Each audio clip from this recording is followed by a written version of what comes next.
Ok, vamos a desglosar esto. Yo sé que a mucha gente le provoca un nudo físico en el estómago el solo escuchar la palabra presupuesto. Totalmente.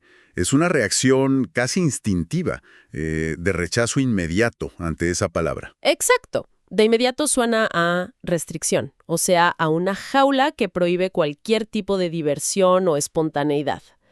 Pero bueno, la realidad matemática y lo que vamos a explorar a fondo en nuestro análisis de hoy es que un presupuesto no es una herramienta para atrapar el dinero. Para nada. Es más bien el mapa detallado para liberarlo, digamos. Eso es. Y la misión en esta exploración profunda no es abrumar con terminología contable ni generar culpa por comprar un café.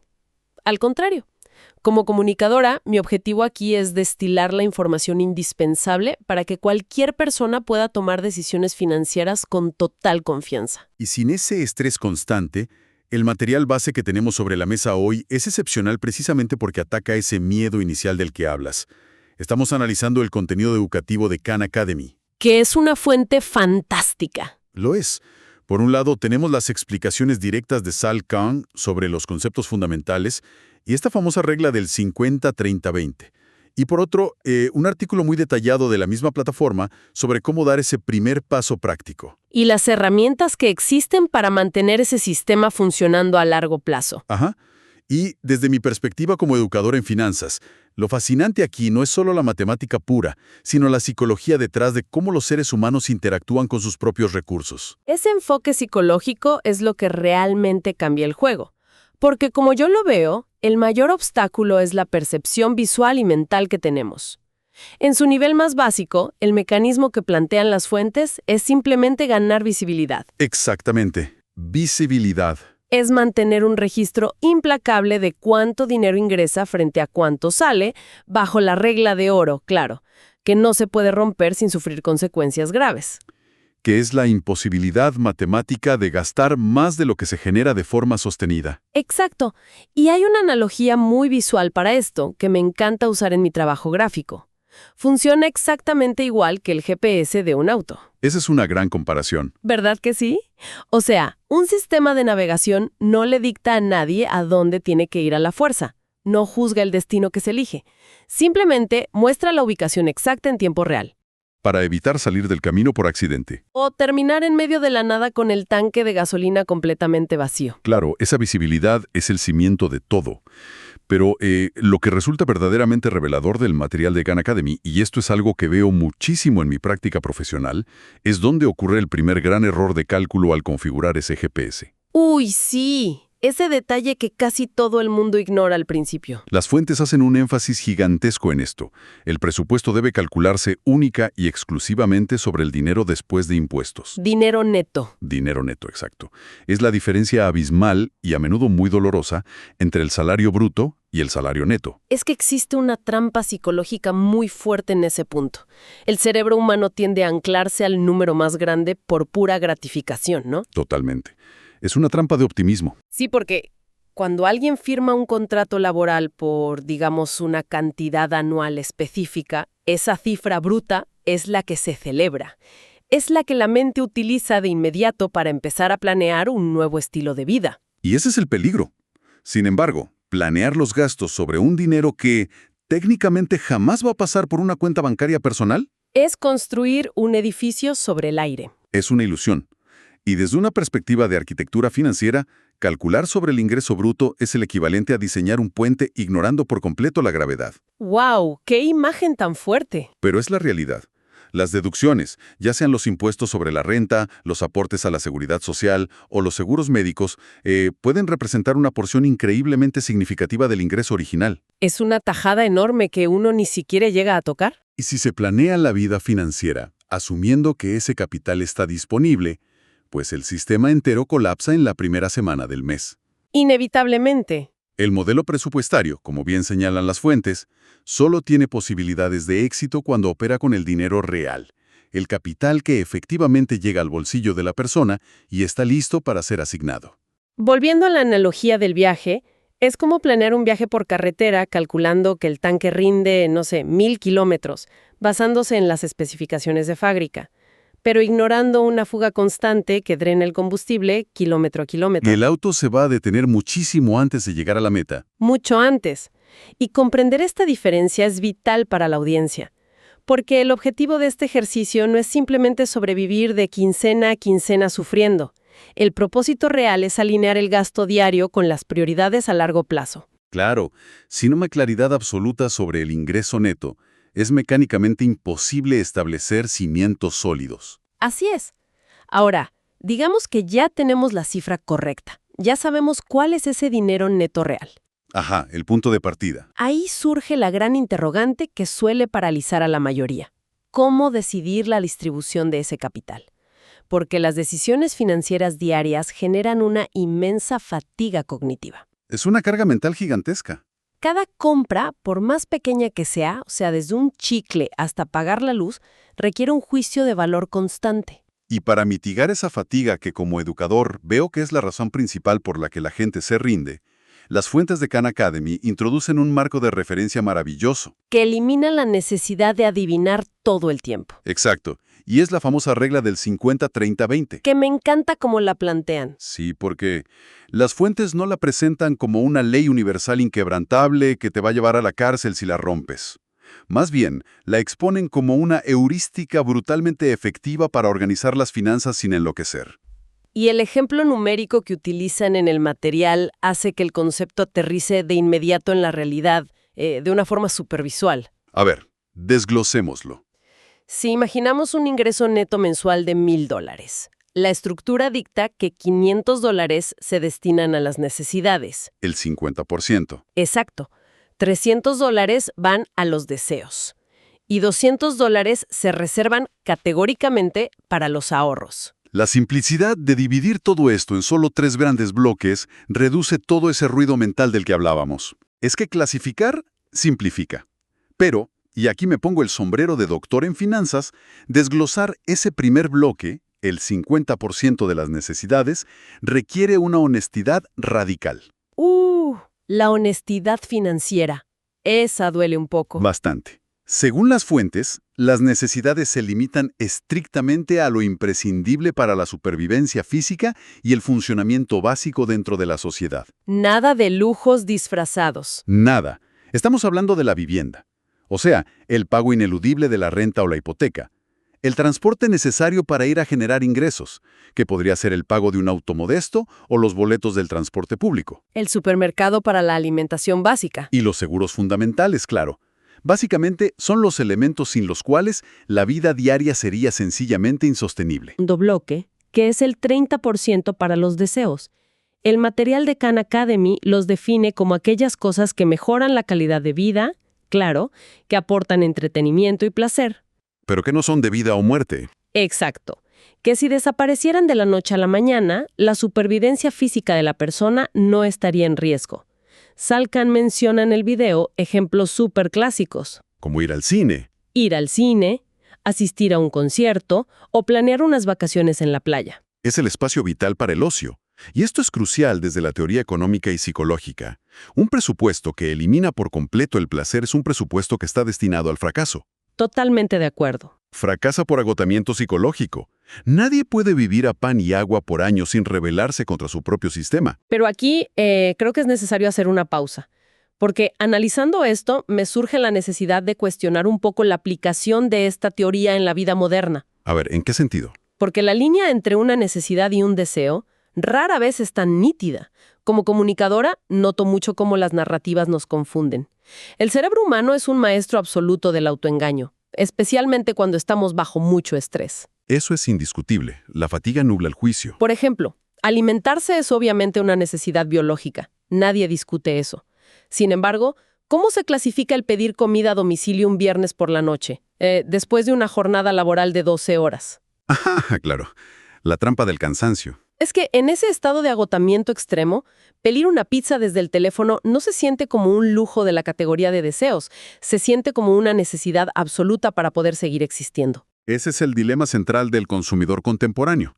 Y de hecho, es la razón número 1 por la cual los presupuestos suelen desangrarse sin que uno ni siquiera lo note. Es como una fuga invisible.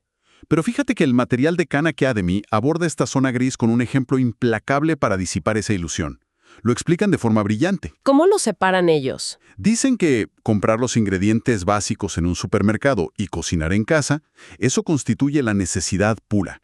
Eso, y solo eso, pertenece al 50%. Ok.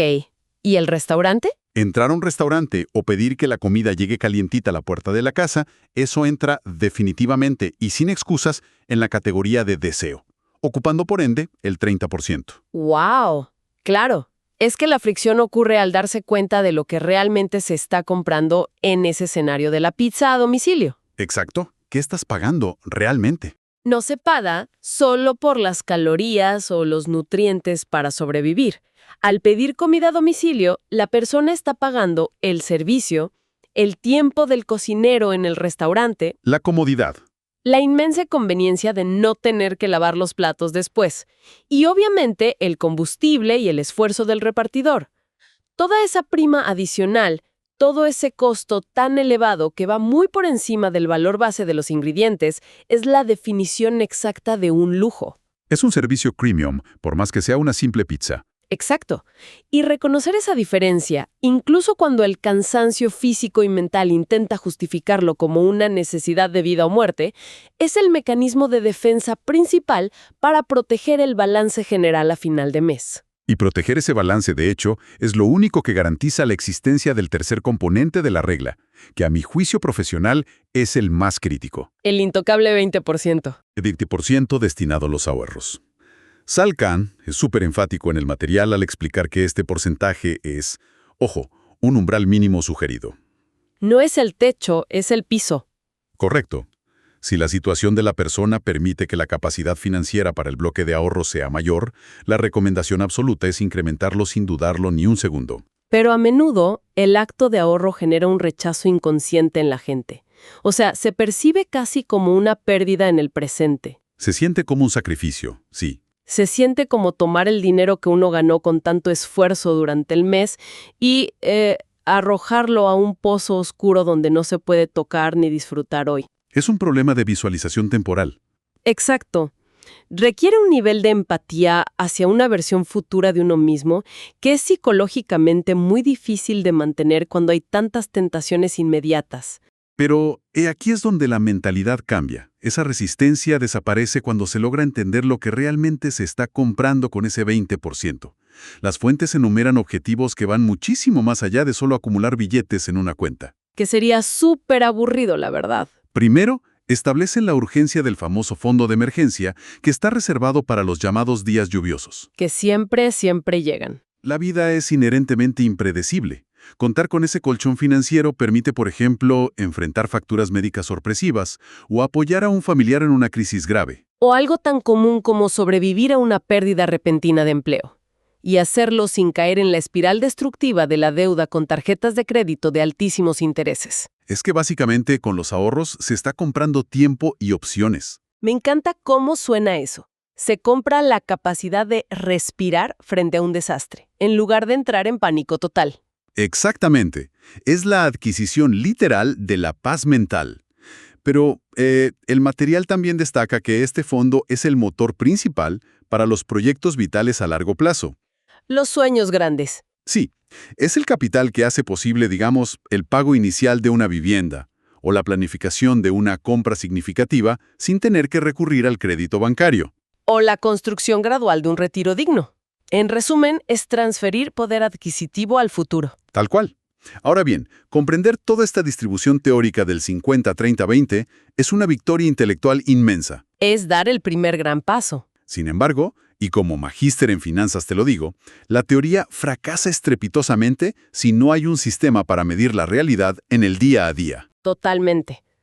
Saber en teoría que la renta y el supermercado no deben rebasar el 50%, pues no sirve de absolutamente nada si, digamos, a mediados de mes no existe un registro actualizado que indique cuánto margen queda realmente. Si vas a ciegas, vas a chocar. La gran pregunta aquí para quienes nos escuchen es, entonces, ¿cómo evitar la famosa parálisis por análisis? ¿Cómo transformar esta filosofía de porcentajes en un hábito operativo que no se abandone a la primera de cambio? Bueno, el artículo de Khan Academy que acompaña el video es muy pragmático al respecto. Establece claramente que el presupuesto es un documento vivo, que exige consultas frecuentes. No es algo que haces en Año Nuevo y te olvidas. Para nada.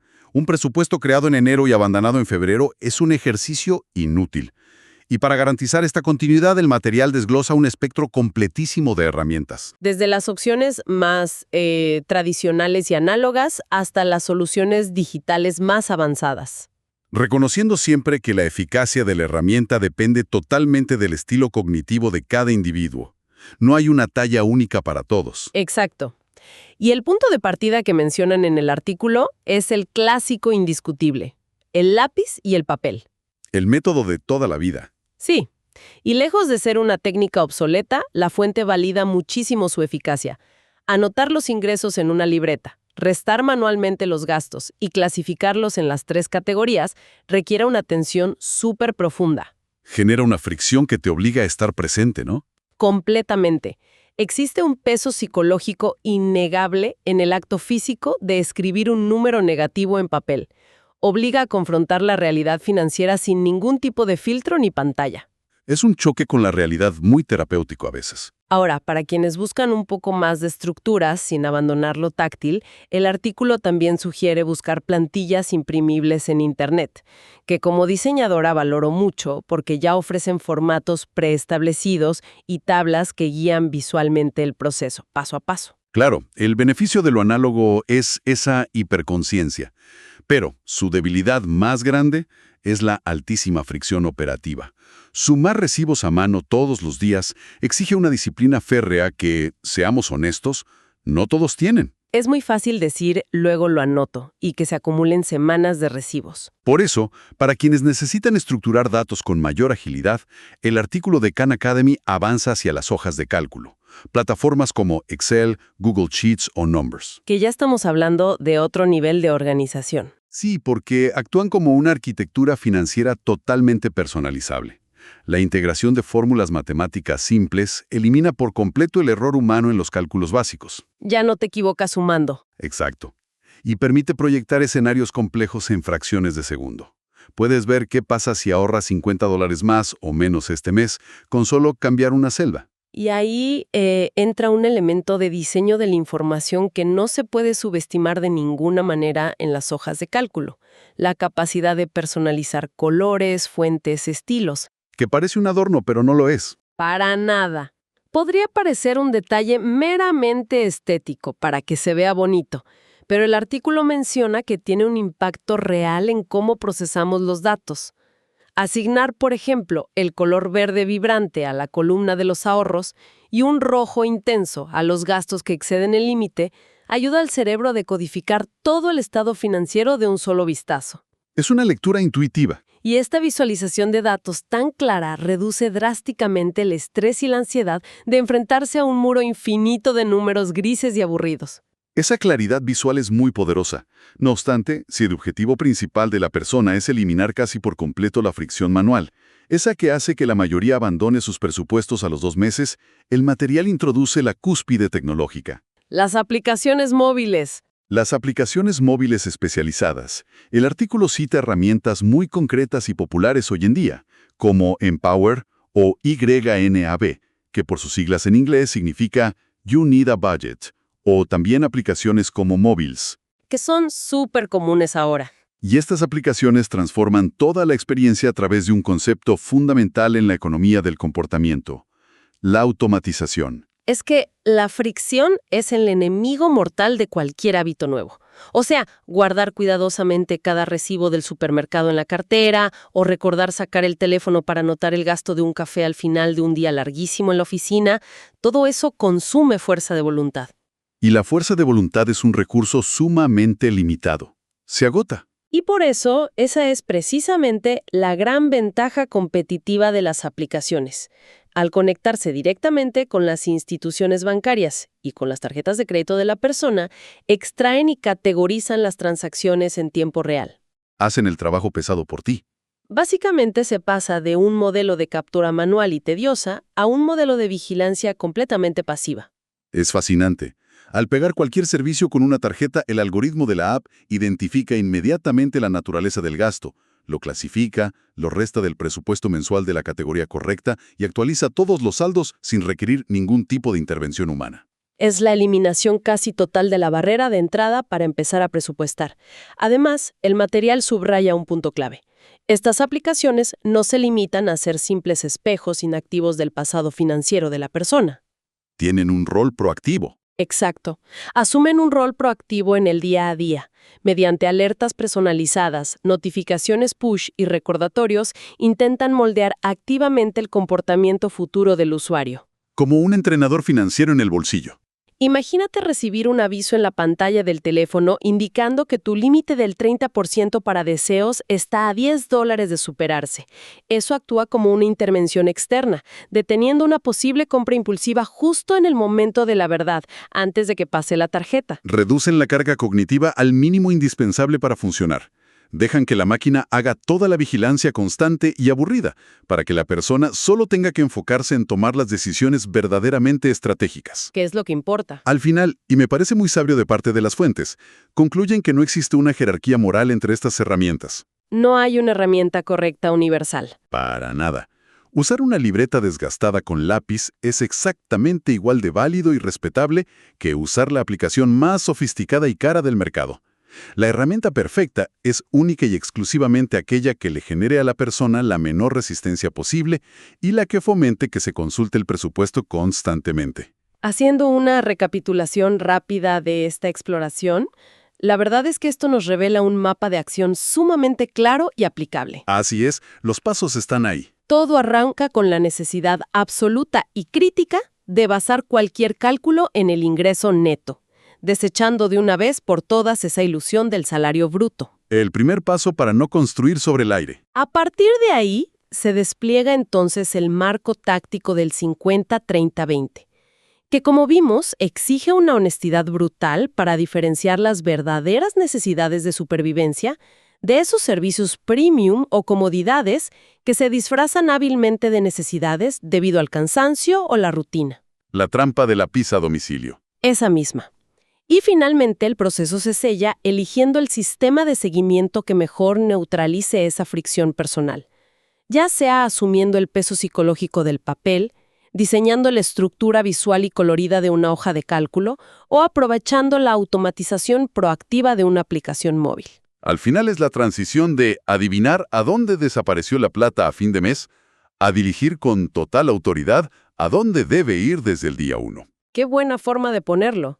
Y este nivel de educación e involucramiento financiero es, sin duda, el antídoto definitivo contra ese estrés económico constante del que hablábamos al principio. Ciertamente lo es.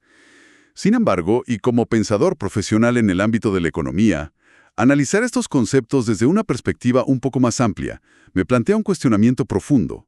A ver, ¿cuál es? Uno que creo que no se puede ignorar al cerrar este análisis hoy. Las fuentes nos proporcionan la regla del 50-30-20 como un marco matemático excelente, ¿cierto?